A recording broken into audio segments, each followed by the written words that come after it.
Imagine caminhar sozinho à noite, o vento sussurrando segredos sombrios enquanto uma presença invisível te segue, passo a passo, sem descanso. E se eu te dissesse que isso não é apenas um pesadelo fictício, mas uma realidade que assombrou vidas inocentes? Hoje, no Sombras do Real, mergulhamos em 3 histórias verdadeiras e aterrorizantes sobre maníacos implacáveis que caçaram suas vítimas com uma obsessão doentia, sem piedade ou remorso. Prepare-se para calafrios que vão te deixar sem fôlego, mas também para lições valiosas que podem salvar sua vida. Entenda a mente do predador, identifique sinais de perigo e aprenda a se proteger no mundo real. Se você busca adrenalina pura e conhecimento que empodera, fique até o fim. Sem mais delongas, mergulhemos na primeira história, onde a noite se torna o playground de um predador incansável.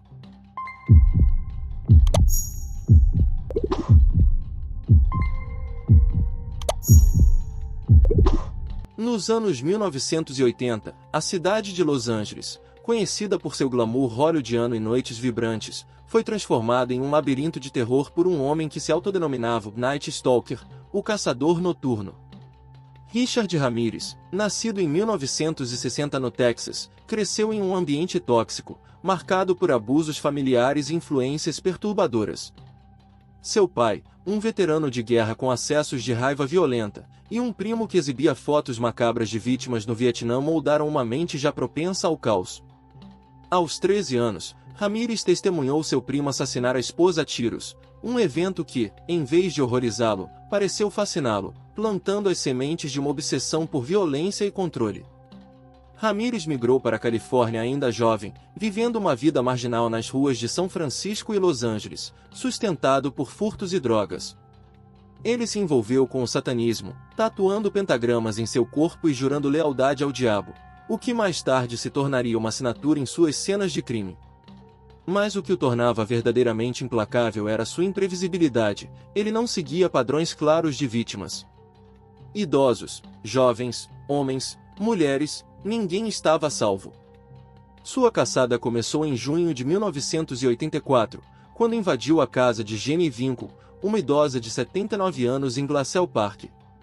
Ramirez arrombou uma janela aberta, um erro comum de segurança que ele explorava com maestria, e a atacou brutalmente, cortando sua garganta de orelha a orelha.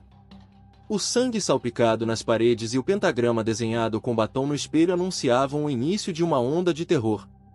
O que diferenciava Ramirez de outros assassinos era sua mobilidade e audácia. Ele dirigia carros roubados, mudando de veículo a cada crime para evitar rastreamento, e atacava em bairros aleatórios, de San Gabriel Valley a Orange County. Em março de 1985, ele matou Dailio Kazaki e feriu sua companheira de quarto em Rosemiad, disparando a queima-roupa após invadir pela garagem. Minutos depois, em Monterey Park, assassinou Tsai Liu em seu carro, arrastando-a para fora e atirando. Essa dupla matança em uma única noite mostrou sua fome insaciável, uma implacabilidade que o impulsionava a continuar mesmo sob risco. As vítimas relatavam um homem alto, magro, com dentes podres e um cheiro fétido de suor e enxofre, sussurrando ameaças satânicas enquanto as agredia sexualmente e as torturava com objetos domésticos, facas de cozinha, martelos, cabos elétricos. A polícia de Los Angeles, inicialmente fragmentada por jurisdições diferentes, demorou a conectar os crimes. Foi só em julho de 1985, após o assassinato de Mabel Bell e Florence Lang, duas irmãs idosas espancadas com um martelo em Monrovia, que pegadas de tênis havia tamanho 11,5 começaram a ligar as cenas.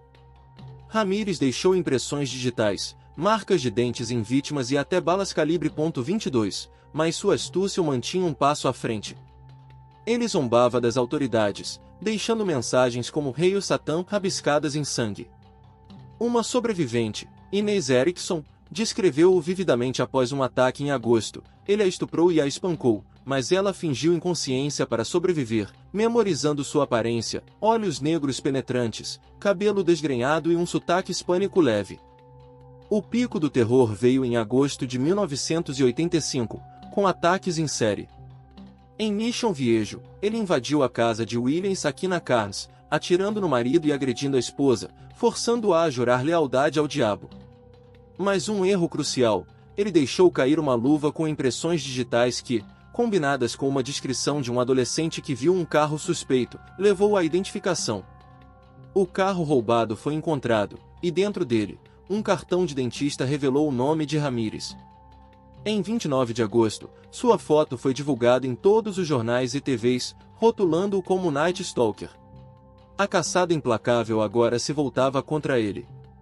Ramírez, alheio à exposição, tentou fugir de ônibus para o Arizona, mas ao retornar a Los Angeles, foi reconhecido por moradores hispânicos em Istla.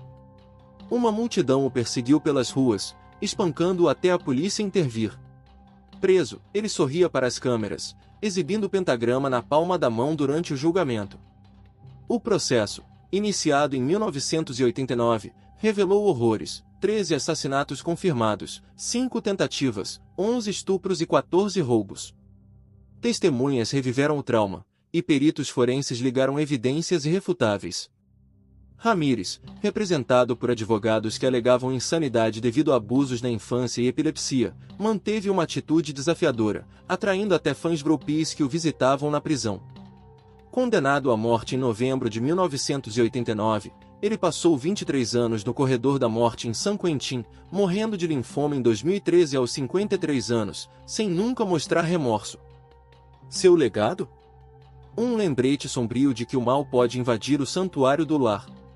Lições extraídas desse caso são cruciais: instale alarmes e grades em janelas, varie rotinas diárias para não ser previsível, e relate ruídos estranhos imediatamente.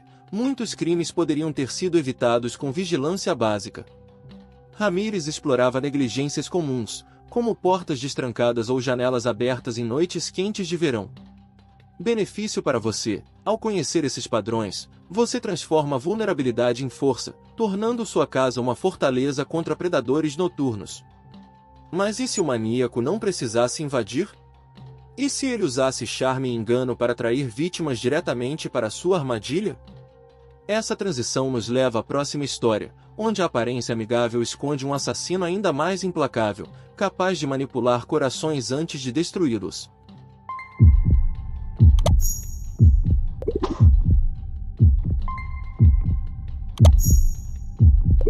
Nos anos 1970, enquanto a América celebrava a liberdade cultural e o Flower Power, um monstro disfarçado de príncipe encantado caçava mulheres com um sorriso mortal. Ted Bundy, nascido Theodore Robert Cowell em 1946, em Vermont, era o oposto do estereótipo de um assassino. Charmoso, articulado, estudante de direito e voluntário em campanhas políticas, ele parecia o genro perfeito. Mas por trás dos olhos azuis e do sorriso confiante, escondia-se um predador implacável, cuja habilidade de manipular e enganar transformava estranhos em vítimas em questão de minutos. Sua história, que chocou o mundo, revela como a confiança cega pode ser fatal, e o que você pode aprender para nunca cair em uma armadilha semelhante.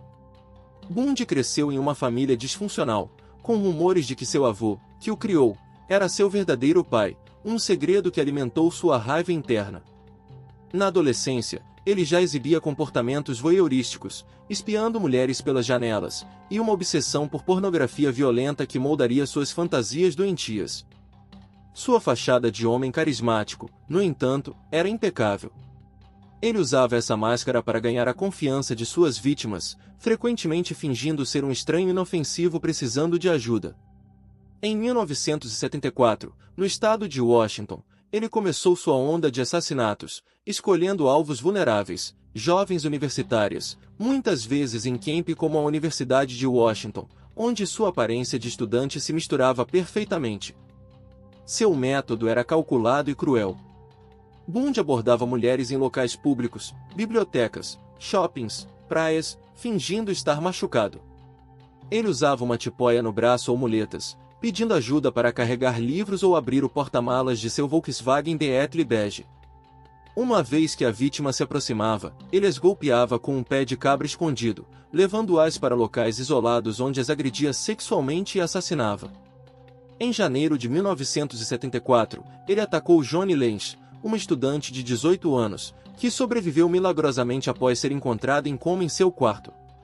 Mas Linda Ealy, sequestrada semanas depois, não teve a mesma sorte. Seus restos foram encontrados um ano depois em uma montanha próxima, junto a outras vítimas. A implacabilidade de Bundy estava em sua mobilidade e audácia. Ele cruzava estados, Washington, Oregon, Utah, Colorado, deixando corpos em florestas e ravinas. Em 1974, pelo menos 8 mulheres desapareceram em Seattle, todas com descrições semelhantes: cabelos longos, partidas ao meio, um padrão que ele confessaria mais tarde ser uma obsessão pessoal. Sua habilidade de mudar de tático tornava indizível. Em Utah, ele se passou por policial para sequestrar Carol Darronch, de 18 anos, em um shopping.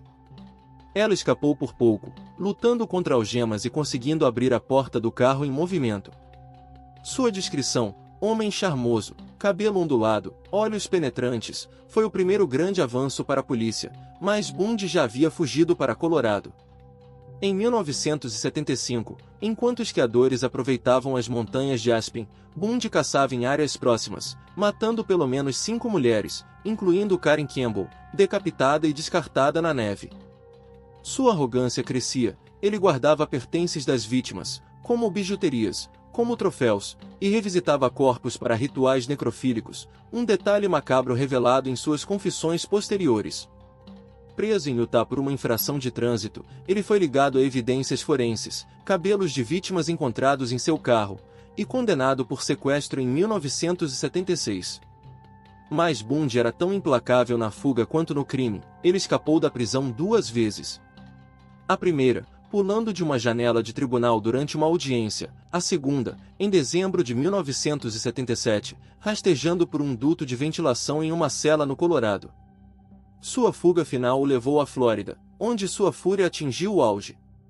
Em janeiro de 1978, ele invadiu a casa da fraternidade Chi Omega na Universidade da Flórida, em Tallahassee. Em menos de 15 minutos, atacou 4 mulheres, matando 2, Lisa Levy e Margaret Bowman, com uma violência brutal, usando um pedaço de madeira. Ele mordeu Levy, deixando marcas de dentes que mais tarde seriam cruciais para sua condenação. Horas depois, atacou Cheryl Thomas a poucos quarteirões, deixando-a gravemente ferida. Sua última vítima conhecida, Kimberly Leach, uma garota de 12 anos, foi sequestrada de uma escola em Lake City e encontrada morta semanas depois em um galpão abandonado. A trilha de Bundy só terminou em fevereiro de 1978, quando foi preso em Pensacola após outra infração de trânsito. Desta vez, ele não escapou. O julgamento de Bundy, televisionado em 1979, foi um circo midiático. Ele atuou como seu próprio advogado, usando seu charme para tentar manipular o júri, mas as evidências eram esmagadoras: marcas de mordida, fibras de roupa, testemunhas como Carol Darronch. Condenado por múltiplos assassinatos, ele confessou 30 homicídios, embora o número real possa ser maior. Durante as confissões, ele culpou pornografia e impulsos incontroláveis, mas nunca mostrou remorso genuíno. Executado na cadeira elétrica em 24 de janeiro de 1989, aos 42 anos, Bundy morreu com centenas de curiosos do lado de fora da prisão, celebrando sua morte com fogos de artifício. O caso de Bundy é um alerta: o perigo nem sempre vem com cara de monstro. Ele explorava a confiança natural das pessoas, especialmente mulheres jovens, em estranhos aparentemente inofensivos. Lições práticas emergem desse terror: nunca ajude estranhos sozinho em locais isolados, mesmo que pareçam vulneráveis. Confie na sua intuição se algo parece errado, e sempre verifique a identidade de alguém que alega autoridade, como um suposto policial. Benefício para você: ao reconhecer esses sinais, você transforma a vulnerabilidade em vigilância, protegendo-se de predadores que usam o charme como arma. Bundy nos ensina que o mal pode ter um sorriso amigável, e a desconfiança pode ser sua maior defesa. Agora, imagine um assassino que não precisava de charme ou invasões, mas que aterrorizava com enigmas e anonimato, deixando a polícia perplexa por décadas. Nossa próxima história, O Enigma Eterno, vai te levar ao limite do medo, onde o desconhecido é a arma mais aterrorizante de todas.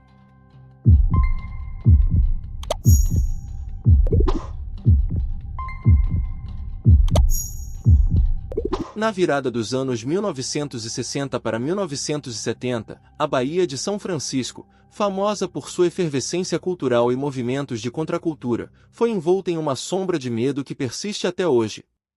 Um assassino, conhecido apenas como Zodiac, transformou as noites da Califórnia em um jogo macabro de enigmas e mortes. Ele não precisava de charme como Ted Bundy ou da brutalidade invasiva de Richard Ramirez. Sua arma era um mistério, sua identidade um segredo que desafia detetives há mais de 5 décadas. Este maníaco implacável não apenas matava, ele zombava da polícia e da sociedade com cartas cifradas, provocações e símbolos enigmáticos, deixando um legado de paranoia que ainda ecoa. Sua história nos ensina que o terror mais profundo vem do desconhecido, mas também como a vigilância pode nos proteger de predadores invisíveis. O Zodiac começou sua onda de terror em 20 de dezembro de 1968, em Vallejo, Califórnia. David Faraday, 17 anos, e Betty Lou Jensen, 16, estavam em um encontro romântico, estacionados em um local isolado conhecido como Lovers Lane, às margens do Lago Herman. Sob a luz fraca da lua, uma figura sombria se aproximou do carro. Sem aviso, disparos ecoaram. David foi baleado na cabeça ao tentar abrir a porta, e Betty, enquanto fugia em pânico, foi atingida 5 vezes nas costas. Ambos morreram na hora, e o assassino desapareceu na escuridão, sem deixar pistas além de cartuchos calibre .22. A frieza do ataque, sem roubo, sem violência sexual, apenas execução, sugeria um predador movido por uma necessidade de poder e controle, não por motivos convencionais. 6 meses depois, em 4 de julho de 1969, o Zodiac atacou novamente, também em Vallejo. Darlene Ferrin, 22 anos, e Michael Magial, 19, estavam estacionados em um campo de golfe quando um carro parou ao lado. Um homem com uma lanterna o cegou antes de disparar múltiplos tiros. Darlene morreu, mas Michael sobreviveu, descrevendo um homem branco, corpulento, com cabelo curto. Horas depois, uma ligação anônima para a polícia, feita de um orelhão, assumiu a responsabilidade pelos 2 ataques, detalhando as armas usadas, informação que só o assassino poderia saber. Essa audácia marcou o início de seu jogo. Ele não apenas matava, mas exigia atenção, manipulando o público através do medo. O que tornou o Zodiac verdadeiramente implacável foi sua obsessão por enigmas. Em 1º de agosto de 1969, ele enviou cartas a 3 jornais da Bahia, San Francisco Chronicle, San Francisco Examiner e Vallejo Times Herald.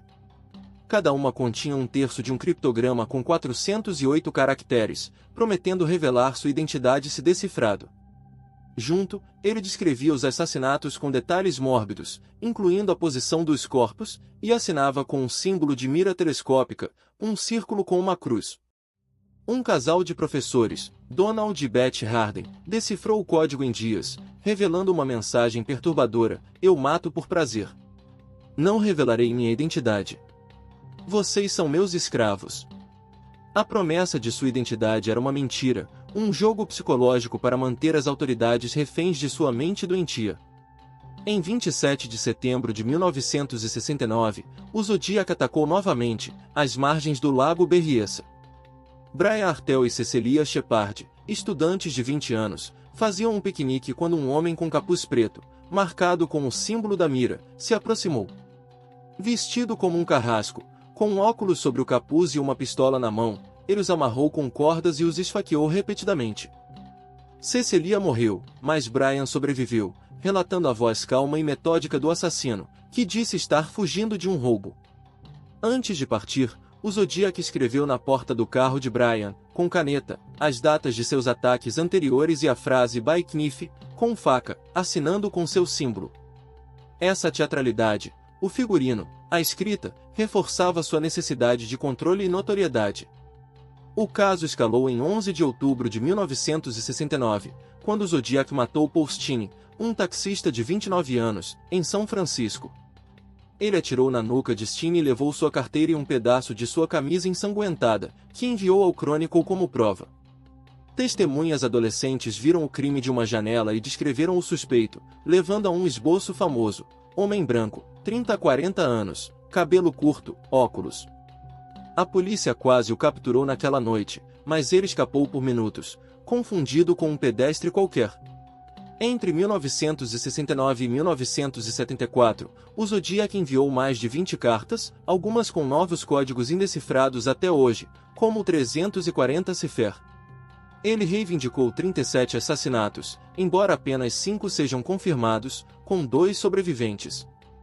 Suas cartas zombavam da polícia, sugeriam ataques futuros e até pediam que seu símbolo fosse usado em broches pela população. A investigação do Zodiac envolveu milhares de suspeitos, de professores a médicos, mas ninguém foi acusado. Arthur Leigh Gallen, um ex-professor com antecedentes de abuso infantil, tornou-se o principal suspeito. Ele possuía relógios com o símbolo da marca Zodiac, vivia perto dos locais dos crimes e foi reconhecido por Michael Magial anos depois. No entanto, impressões digitais e DNA coletados em 2002 não o ligaram diretamente. O caso permanece aberto, com o FBI ainda analisando evidências. Em 2021, um grupo de investigadores amadores, o Case Breakers, alegou ter identificado o Zodiac como Gary Post, mas sem provas conclusivas. A falta de resolução alimenta o terror. O assassino pode ter morrido, ou ainda estar entre nós, anônimo. O impacto do Zodiac vai além de suas vítimas. Ele inspirou filmes, livros e uma paranoia coletiva que mudou São Francisco. Moradores evitavam sair à noite, e casais em locais isolados tornaram-se alvos de patrulhas policiais. O caso também revolucionou a criminologia, com ênfase em perfis psicológicos e análise de criptogramas. Para você, as lições são claras. Evite áreas isoladas à noite, especialmente em encontros. Relate comportamentos suspeitos imediatamente, como carros rondando ou ligações estranhas, e confie em sua intuição. Brian Artel sentiu algo errado antes do ataque, mas ignorou. Benefício prático: ao estar atento a estranhos e padrões, você reduz a chance de ser uma vítima de predadores que se escondem na normalidade. O Zodiac nos deixa com uma verdade inquietante: o mal pode ser anônimo, e o desconhecido é seu maior trunfo. Enquanto o caçador noturno invadia lares e o sedutor usava charme, o Zodiac manipulava com o intelecto, tornando o medo universal. Agora, prepare-se para o que vem a seguir. Como essas histórias podem te armar contra o terror real. Hoje, viajamos por 3 histórias verdadeiras que gelam o sangue e desafiam nossa percepção de segurança. Primeiro, o caçador noturno, um predador que transformava lares em cenas de crime, mostrando como a negligência com portas e janelas pode ser fatal. Depois, o sedutor implacável, cuja máscara de charme enganou dezenas, ensinando-nos a desconfiar até dos mais carismáticos. Por fim, o enigma eterno, um assassino sem rosto que usou o mistério como arma, provando que o desconhecido pode ser o maior dos terrores. Essas histórias, tiradas de manchetes reais, não são apenas contos para a noite sem sono, elas são lições vivas sobre a natureza humana e os perigos que espreitam na rotina. O que une esses maníacos implacáveis é sua habilidade de explorar vulnerabilidades humanas, uma janela aberta, uma confiança mal colocada, um momento de distração. Mas o poder está com você, espectador. Ao ouvir essas histórias, você não apenas sentiu o arrepio do medo, mas ganhou ferramentas para transformá-lo em força. Instale alarmes, varie seus horários, desconfie de estranhos que parecem bons demais, e nunca subestime sua intuição, ela pode ser a diferença entre a vida e a morte. Esses casos, de Richard Ramirez a Ted Bundy e o Zodiac, mostram que o mal não avisa, mas a vigilância pode neutralizá-lo. Benefício real: você sai deste vídeo mais preparado, transformando o terror em um escudo de autodefesa para enfrentar um mundo imprevisível. Agora, queremos ouvir você. Qual dessas histórias te marcou mais? O caçador noturno, que invadia casas sob a escuridão. O sedutor implacável, que transformava charme em armadilha. Ou o enigma eterno, cujo mistério ainda nos assombra? Deixe seu comentário abaixo. Sua opinião alimenta este canal e nos conecta nessa jornada pelo lado sombrio da realidade. Se essas histórias te fizeram repensar sua segurança ou te deram aquele frio na espinha, clique no botão de inscrição e ative o sininho. Assim, você não perde nossos próximos vídeos, onde o terror real continua a revelar lições que podem salvar vidas. Compartilhe este vídeo com amigos e familiares. Espalhar essas histórias é também espalhar conscientização. Cada pessoa alertada é uma pessoa mais preparada para evitar predadores como esses. E não se esqueça, é mais do que entretenimento, é um convite para olhar o mundo com olhos mais atentos. Agradecemos por mergulhar conosco nessas narrativas sombrias. Com o teaser do que vem por aí, prepare-se para nosso próximo vídeo: fantasmas em casas abandonadas, histórias de assombrações que vão te fazer questionar o que realmente habita os lugares esquecidos. Até lá, tranque as portas, confie na sua intuição e durma bem, se puder.